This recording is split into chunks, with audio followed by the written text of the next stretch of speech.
श्री शिवाय नमस्तुभ्यम। दोस्तों, आज की वीडियो में आप जानेंगे सावन सोमवार व्रत पूजा विधि और सावन सोमवार पूजा विधि सामग्री क्या है और सावन सोमवार व्रत कथा आज के वीडियो में हम जानेंगे।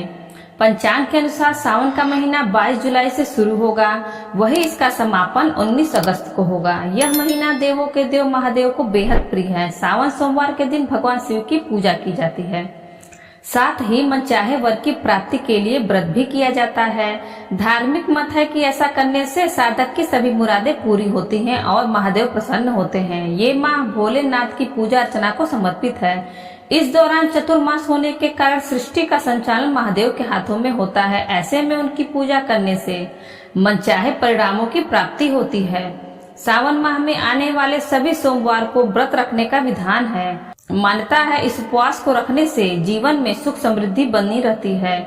इसके अलावा कुंवारी कन्याओं के लिए ये व्रत बेहद खास होता है। इससे मनचाहे वर की प्राप्ति के योग बनते हैं। हर साल की तरह इस बार भी सावन माह शुभ योग से भरा है। इस दौरान पहला सोमवार व्रत 22 जुलाई 2024 के दिन रखा जाएगा। इस तिथि से ही सावन माह की शुरुआत होगी और कांवड़ यात्रा भी निकाली जाएगी। इस दिन प्रीति योग, आयुष्मान योग, स्वार्थ सिद्धि योग और शिववास योग बन रहा है। ऐसे में शंकर जी की पूजा करना लाभदायक रहेगा।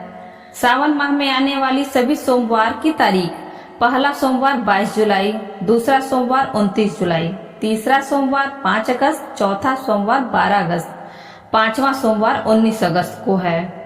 सावन सोमवार पूजा सामग्री: सावन के पहले सोमवार को पूजा के लिए इन सामग्रियों को शामिल करें। इसमें भोलेनाथ की तस्वीर, शिवलिंग, पूजा के बर्तन, पूसा, दही, शुद्ध देसी घी, शहद, बेलपत्र, भांग, धतूरा, समी के पत्ते, गाय का दूध और गंगा जल।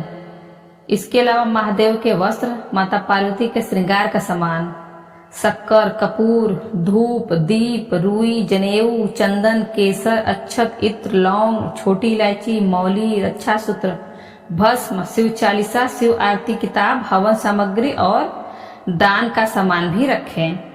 सावन सोमवार की पूजा विधि: सावन सोमवार के दिन सुबह उठें और दिन की शुरुआत महादेव ध्यान से करें। इसके बाद स्नान कर वस्त्र धारण करें। सच्चे मन से सूर्य देव को जल अर्पित करें।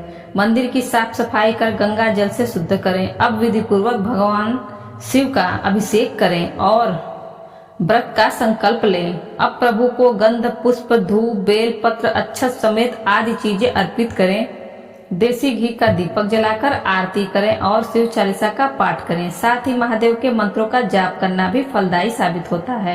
इसके पश्चात फल, मिठाई, खीर, हलवा, दही और दूध का भोग लगाएं। सावन सोमवार व्रत कथा: एक साहूकार था जो भगवान शिव का अनन्य भक्त था। उसके पास धन धान्य किसी भी चीज की कमी नहीं थी, लेकिन उसकी कोई संतान नहीं थी और वह इसी कामना को लेकर रोज शिव जी के मंदिर जाकर दीपक जलाता था। उसके इस भक्ति भाव को देखकर एक दिन माता पार्वती जी ने शिव जी से कहा कि प्रभु, यह साहूकार आपका अनन्य भक्त है। इसको किसी बात का कष्ट है तो आपको इसे अवश्य दूर करना चाहिए। शिव जी बोले, हे पार्वती, इस साहूकार के पास पुत्र नहीं है, यह इसी से दुखी रहता है। माता पार्वती कहती हैं कि हे ईश्वर, कृपा करके इसे पुत्र का वरदान दे दीजिए। तब भोलेनाथ ने कहा कि हे पार्वती, साहूकार के भाग्य में पुत्र का योग नहीं है। ऐसे में अगर इसे पुत्र प्राप्ति का वरदान मिल भी गया तो यह केवल 12 वर्ष की आयु तक ही जीवित रहेगा। यह सुनने के बाद भी माता पार्वती ने कहा कि हे प्रभु, आपको इस साहूकार को पुत्र का वर देना ही होगा, अन्यथा भक्त क्यों आपकी सेवा पूजा करेंगे। माता के बार बार कहने से भोलेनाथ ने साहूकार को पुत्र का वरदान दिया, लेकिन यह भी कहा कि यह केवल 12 वर्ष तक ही जीवित रहेगा। साहूकार यह सारी बातें सुन रहा था, इसलिए उसे न तो खुशी हुई और न ही दुख। वह पहले की ही तरह भोलेनाथ की पूजा अर्चना करता रहा। उधर से ठानी गर्भवती हुई और 9वें महीने में उसे सुंदर से बालक की प्राप्ति हुई। परिवार में खूब हर्षोल्लास मनाया गया, लेकिन साहूकार पहले की तरह ही रहा और उसने बालक की 12 वर्ष की आयु का जिक्र किसी से भी नहीं किया। जब बालक 11 वर्ष की आयु को हो गया तो एक दिन साहूकार कि सेठानी ने बालक के विवाह के लिए कहा तो साहूकार ने कहा कि वह अभी बालक को पढ़ने के लिए काशी भेजेगा। इसके बाद उसने बालक के मामा जी को बुलाया और कहा कि इसे काशी पढ़ने के लिए ले जाओ और रास्ते में जिस भी स्थान पर रुकना वहां यज्ञ करके और ब्राह्मणों को भोजन कराते हुए आगे बढ़ना। उन्होंने भी इसी तरह करते हुए जा रहे थे। रास्ते में एक राजकुमारी का विवाह था जिससे उसका विवाह होना था। वह एक आंख से काना था। तो उसके पिता ने जब अति सुंदर साहूकार के बेटे को देखा तो उसके मन में आया कि क्यों न इसे ही घोड़ी पर बिठाकर शादी के सारे कार्य संपन्न करा लिए जाएं। तो उन्होंने मामा से बात की और कहा कि इसके बदले में वह अथाह धन देंगे।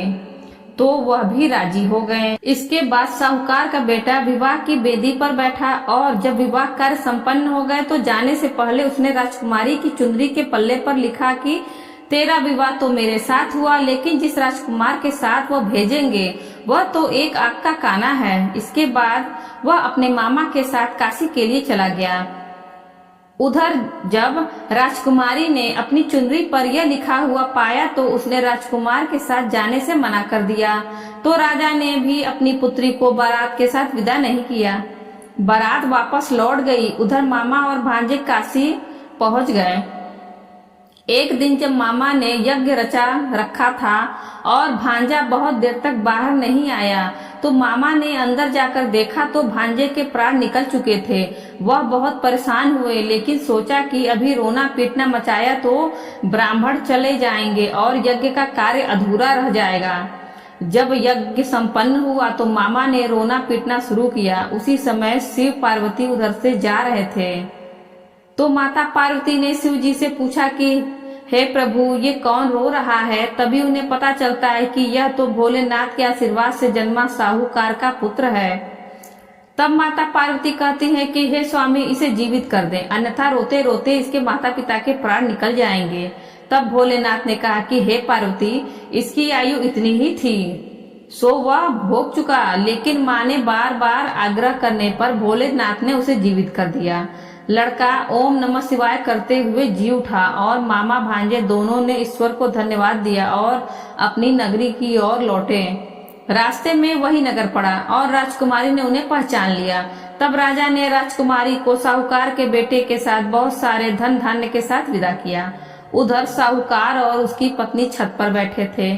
उन्होंने यह प्रण रख रखा था कि यदि उनका पुत्र सकुशल न लौटा तो वह छत से कूदकर अपने प्राण त्याग देंगे। तभी लड़के के मामा ने आकर साहूकार के बेटे और बहू के आने का समाचार सुनाया, लेकिन वे नहीं माने। तो मामा ने शपथ पूर्वक कहा कि तब तो दोनों को विश्वास हो गया और दोनों ने अपने बेटे बहू का स्वागत किया। उसी रात साहूकार को स्वप्न में शिव जी ने दर्शन दिया और कहा कि तुम्हारे पूजन से मैं प्रसन्न हुआ। इसी प्रकार जो भी व्यक्ति इस कथा को पढ़ेगा या सुनेगा उसके समस्त दुख दूर हो जाएंगे और मनोवांछित सभी कामनाओं की पूर्ति होगी। दोस्तों, वीडियो अच्छी लगी हो तो वीडियो को लाइक करें और ज्यादा से ज्यादा अपने मित्रों के साथ शेयर करें और बेल आइकन दबाना ना भूलें, जिससे आगे आने वाले वीडियो की नोटिफिकेशन आपको सबसे पहले मिल सके। और इसी तरह के वीडियो देखने के लिए हमारे चैनल हिंदी कहानी नई पुरानी को सब्सक्राइब करें। धन्यवाद।